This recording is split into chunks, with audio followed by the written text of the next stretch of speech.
नमस्कार, आप देख रहे हैं HCN न्यूज़। 2 दिवसीय गुजरात दौरे पर पहुंचे पीएम नरेंद्र मोदी ने पाकिस्तान की सीमा के भीतर घुसकर किए गए एयर स्ट्राइक पर सवाल उठाने वालों को आड़े हाथों लिया है। पीएम मोदी ने कहा कि मैं आपसे पूछना चाहता हूं, जो सेना कहती है तो क्या उस पर आपको भरोसा नहीं है? हमें अपनी सेना पर गर्व होना चाहिए। देश इस बात पर सहमत है कि आतंक का अंत किया जाना चाहिए। इसके साथ ही कहा कि यदि भारतीय वायुसेना के पास आज राफेल विमान होता तो परिणाम कुछ और ही होते। यदि कुछ लोग इसे नहीं समझना चाहते तो इसमें मैं कुछ नहीं कर सकता। वहीं पीएम मोदी ने कहा कि मैंने कहा था कि अगर राफेल समय पर मिल जाता तो स्थिति आज अलग होती, लेकिन उन्होंने कहा कि मोदी हमारी वायुसेना के हवाई हमले पर सवाल खड़े कर रहे हैं। पीएम मोदी ने कहा कि समझदारी का इस्तेमाल करें। मैंने कहा था कि अगर हवाई हमले के दौरान राफेल हमारे पास होता तो ना कोई हमारा विमान गिरता और ना उनका कोई विमान बचता।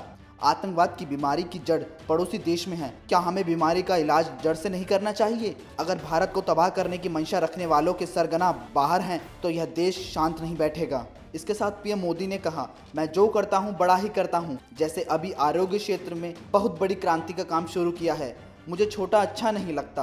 आयुष्मान भारत योजना दुनिया की सबसे बड़ी योजना है। आयुष्मान योजना मुख्यमंत्री अमृतम योजना से जन कल्याण हुआ है। पीएम मोदी ने कहा कि समस्या का स्थायी समाधान हमारा मंत्र है।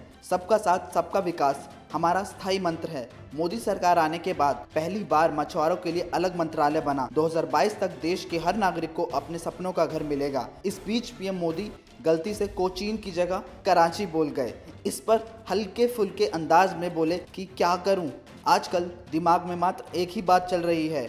लोग पीएम मोदी की इस बात को सुनकर खूब जोर जोर से हंस पड़े। वहीं पीएम मोदी ने कहा कि भारत के सामने आने वाली चुनौतियों पर काबू पाने के लिए दीर्घकालिक उपायों की आवश्यकता है। छोटे उपायों के बारे में सोचा गया समय समाप्त हो गया है।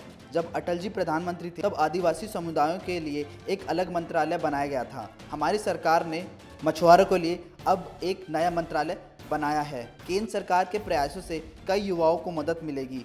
क्रेडिट की कमी के कारण युवाओं को अब अपने सपने अधूरे नहीं रखने पड़ेंगे। हमने जीएसटी को सरल बनाया है। इन कदमों से ही ईजी ऑफ बिजनेस रैंकिंग में भारत की रैंक का सुधार हुआ है। उन्होंने कहा, देश इस बात से सहमत है कि आतंक के खतरे को खत्म करना ही होगा।